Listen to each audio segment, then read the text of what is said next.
Cool. So I am here with Lee from the Brunton Bugle podcast, here to preview this weekend's home game against Carlisle United. How you doing, Lee? You well? Yeah, not too bad. Thanks. Yourself? I'm not bad at all. It's nice to get back to football. We've had a break, and it always sounds prestigious for international duty. So yeah, it's all good, all good. But yeah, no, let's talk about Carlisle. Obviously, you had a bit of a tough start to the season so far. Only had one win, so far. How's it gone for the fans? Are you guys concerned about things, or is there signs of promise there? How's it come across for you? It's strange because we went up through the playoffs, obviously, so we're the last team to come up. So it's always more challenging when you do that way because you are 2 or 3 weeks behind the other teams who've gone up. They've had a bit of a head start in terms of looking at signings and stuff like that. We've not played badly really in any game so far. In fact, the only team that's looked anywhere near battering us was Wigan. And in the first half, they tore us apart and they were only 1-0 up and should have been 3 or 4. I mean, Stevenage at the weekend, they dominated chances. But again, I didn't feel like we were completely outplayed in that game in terms of possession and things like that. So I think there's an acceptance that we've probably been promoted about 1 or 2 seasons ahead of schedule. But that's just the miracle work that Paul Simpson has done as manager in his second spell. And, that for that reason, there's a level of patience there. And off the field, there's some potential good news in terms of takeover that's possibly happening in the near future as well. So there's a real positive feeling around the club. And even though we're sitting in 19th position at the moment, there's been no real negativity. There's been a bit of frustration in terms of being able to get attacking talent in this summer. It's been a bit of a challenge. Because we feel like defensively and midfield-wise, we're pretty good and we're pretty solid.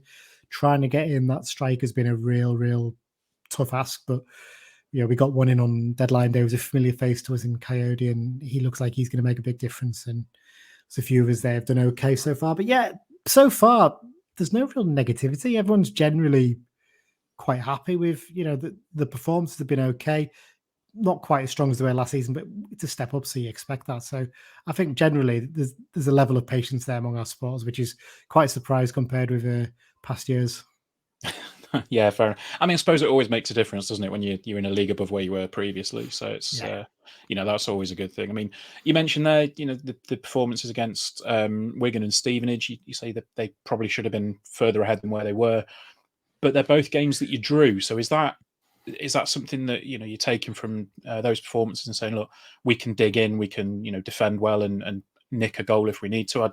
I saw the Stevenage game was a very late goal for you guys to level it up. So is there that sort of underlying confidence that if we stick at what we're doing, then we'll be okay this season? Absolutely. I mean, you've got a spot on there. I think there's definitely been a real fighting spirit in this team ever since Simpson came back, and that's not changed this season. We've lost a few players over the summer, but the ones who've come in have bought into that. And, there is a sort of a real sort of keep going till the final whistle attitude to us. And, that's got us results in other games. And you're right to mention the fact that those 2 games we probably could have lost, we've drawn. And actually the ones we've lost, the 3 we've lost, there's a strong argument that we could have won all 3. I mean, maybe not the Port Vale game. We weren't particularly great that day, but against Oxford, it was a very even game and they got a really scrappy goal to win it. Against, I'm trying to think who else did we lose? Exeter, they won 2-0, but 2 goals in the second half, really. Not quite sucker punch, but it was kind of frustrating. We could have easily won that game. So no team's blown us away, really. So other than, like I said, you could maybe argue Stevenage at the weekend, but again, we scored 2 goals and we got a point from that one. So yeah, I think generally that there is that real fighting spirit. And we're going to need that because at the end of the day, we got promoted last season from League 2 with the bottom 6 budget. It's increased, but it's not increased that much. So there's every chance we're probably bottom 6, if not probably one of the lowest budgets in the division this season. And, we need a manager who's going to, perform miracles. And we've got a man who can do that. Good stuff. I mean, yeah, it sounds like you're really happy with Paul Simpson coming back into the club and kind of working his magic, as you said, to get you. Would you say probably above your station's a fair statement, maybe? I think as a club, no. I think as a club, we are a sort of League One mid-table club that could occasionally bounce up to the Championship, probably occasionally bounce down to League Two as well. I think that's the kind of level of club we are. I think in terms of the way the club is at the moment with the ownership and the resources and things like that, yes, he has got us above our station, absolutely. And he's the work he's done. You cannot undersell how good a coach and manager he's been for us this second time around. Better than he was first time. First time he did a brilliant job, but this time the job he's done with the resources we've got is quite remarkable. To take a team that, when you go back to February 2022, he got appointed at the end of that month. In the middle of that month, we played against Swindon Town, and they had a player play for them called Harry McCurdy. You might have heard of Harry McCurdy. He's a well known in the lower leagues as being a wind-up merchant. He played for us for a season, and he was a good player for us, but he's just an absolute idiot. Like, he fell out of our fans very quickly. The fact that he scored 11 goals in 33 games and we let him go at the end of that season tells you everything you need to know about him off the pitch. Right. Okay. He ran riot that day, and he tore us apart, and they beat us 3-0. It's the most toxic atmosphere I've ever been in at a football game. It was horrible, and we knew things had to change at that point. After that game, we sacked Keith Millen, who was our manager since November, so he didn't really have very long, but we also sacked our director of football, a name who's very familiar to your fans, David Holsworth. I'm sure he's about as popular with your fans as he is with ours. Yeah, not a very popular person at Carlisle, to put it bluntly. Paul Simpson comes in, he has free reign. He's the manager till the end of the season. He does such a good job keeping us up. He pretty much does it in 5 games. I think he'd win our first 5 games in a row, and that's pretty much us guaranteed staying up. And what he did in the summer and the following season is just absolutely remarkable. He's brilliant, and put it this way, he's basically got a job for as long as he wants it, essentially.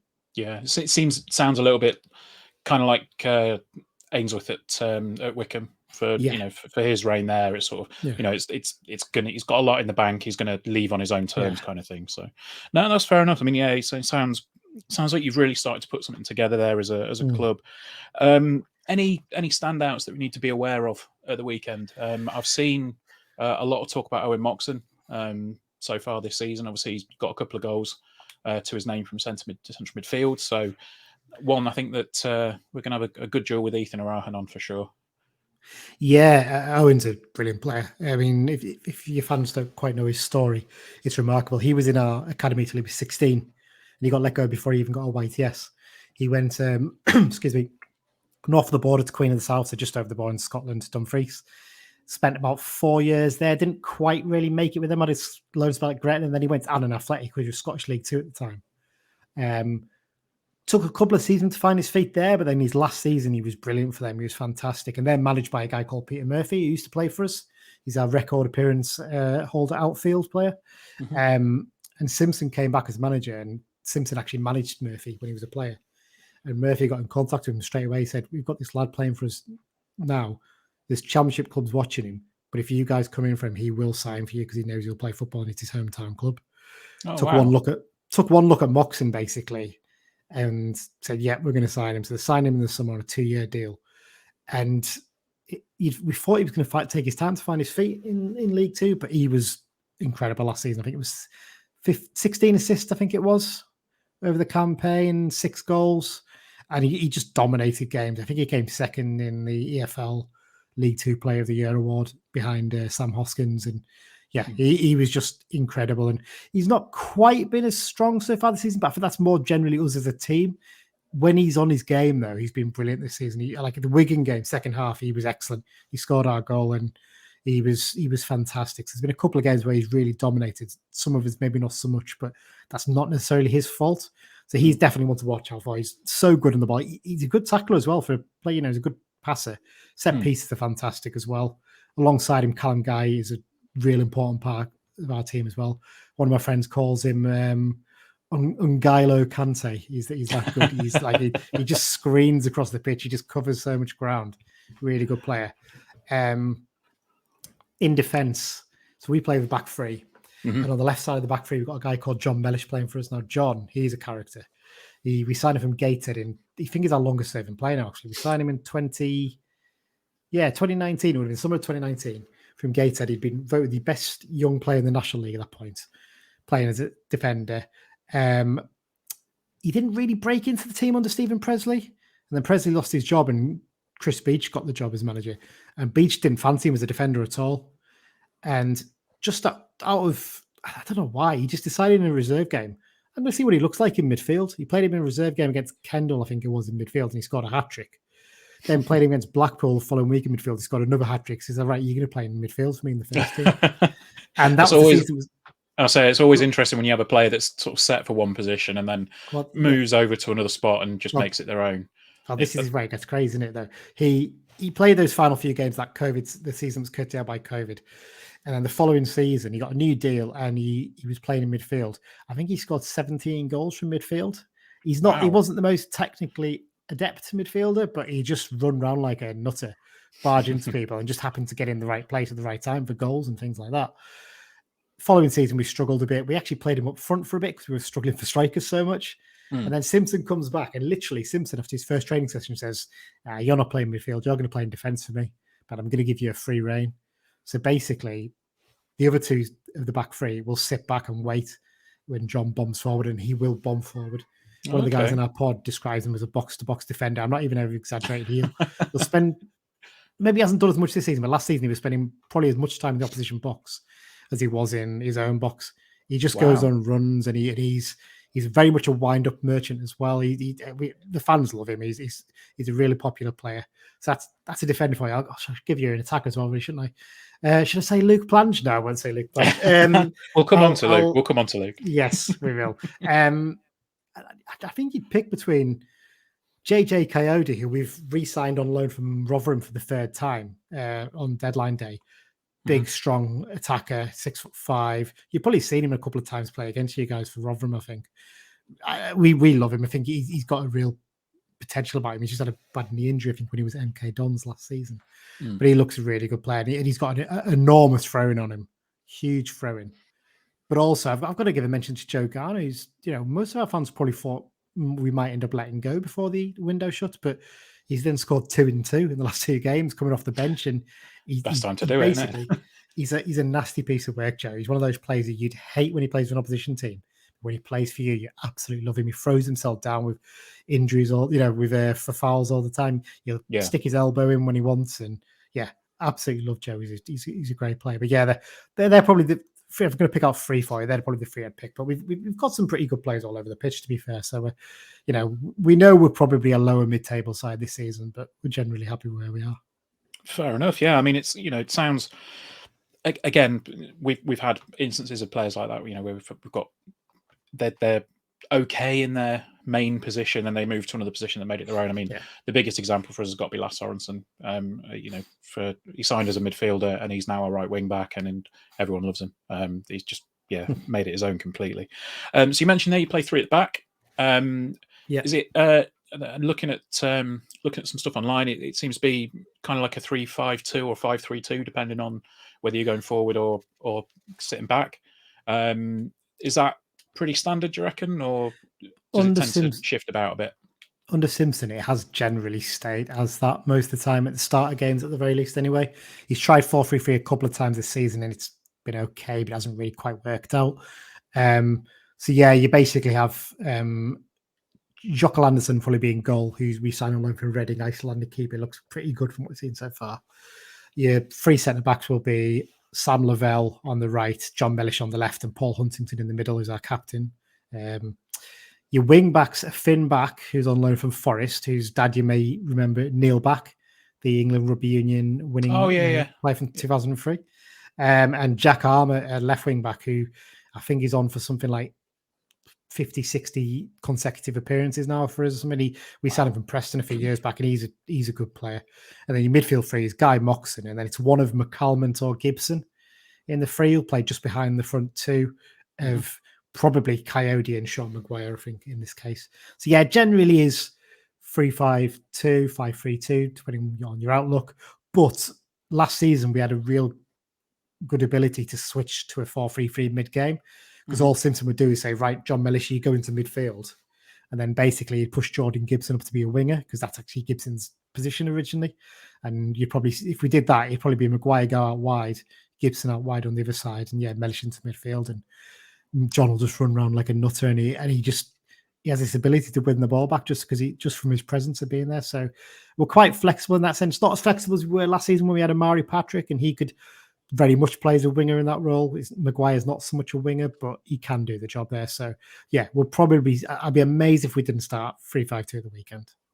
Cool. Yeah, and then sort of moving into, we've obviously transfer window's closed now. You've got a few newbies in the building. One is obviously going to be quite familiar to us as Lincoln fans.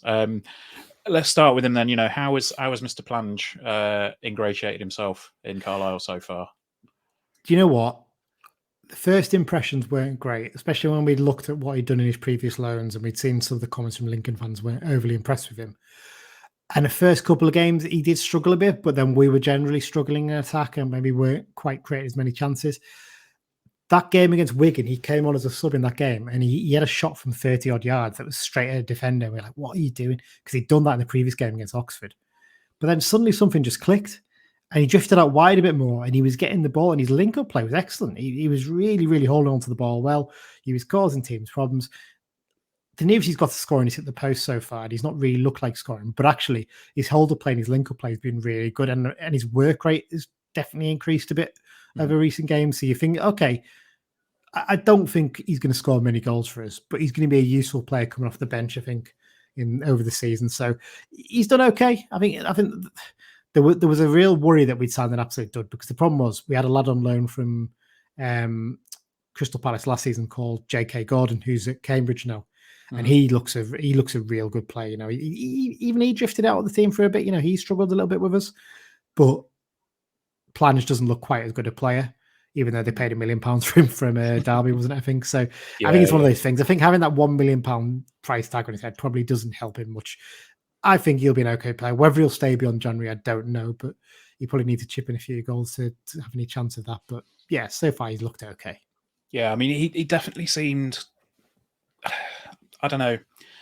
There was something missing from Plange when he was at City, and it was like he just seemed to be a player that he just couldn't find his feet. And when there was the thought of if he can grab a goal, then he might, it might kick his confidence in, but he just never found it, unfortunately. And I think there's probably a player in there somewhere, but definitely not, your focal number 9 that's going to be banging, 20, 30 goals a season in. You've mentioned there your keeper as well. Is it Anderson that's come in? Again, similar to ourselves, you've got a Scandinavian keeper in. Is he as quite a unit as Lucas Jensen is? No, because the man he's replaced is a much bigger unit. So Anderson came in on loan, I think, a couple of weeks into the season.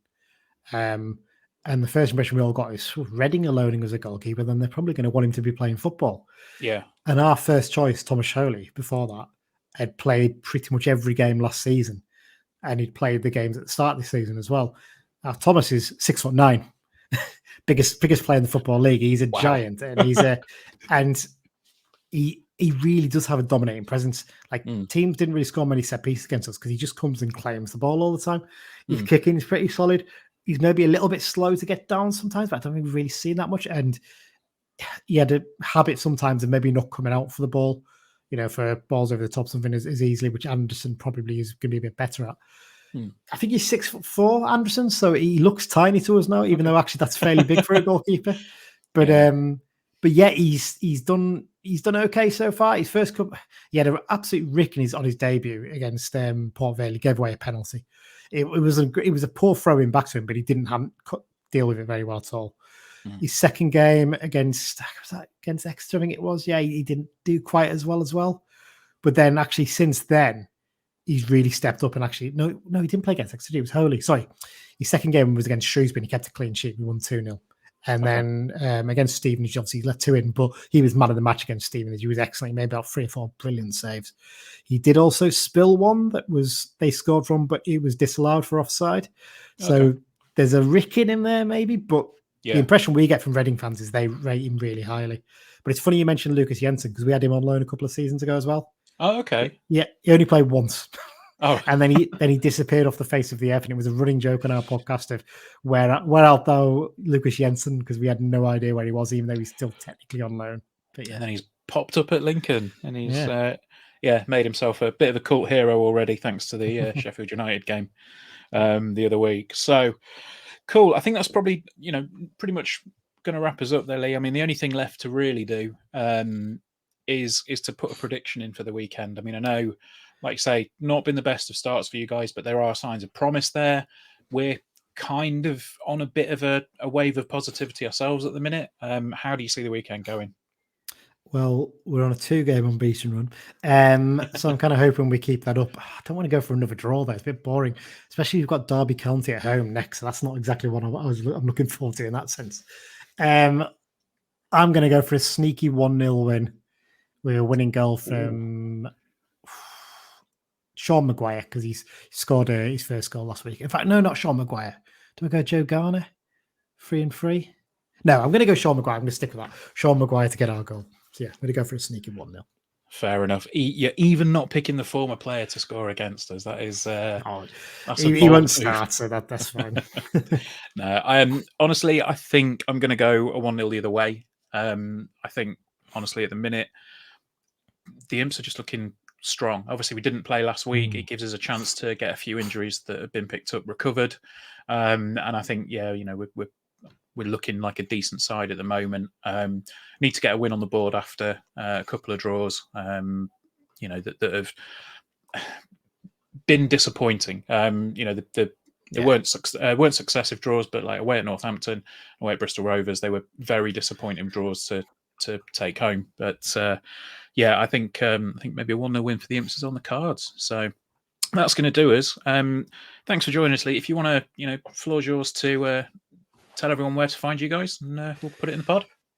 Yeah, just you can find us on all good podcast apps. Just search for the Brunton Bugle. We put them out every Friday morning, usually is when the preview episodes go out. So we'll be talking obviously with you guys on that pod as well. So there'll be a chance to listen to that. We review previous games as well and talk about ex-players as well. So we also like to do a rundown of links between players in the two clubs. So we've got a nice list together, and Dan on our pod always does a little profile on one of those players as well. So that'll be in there. But so just search for the Brunton Bugle on any good podcast app, or bruntonbugle.com as well. You can find us there. There we go. Cheers, Lee. Take care, mate. Cheers.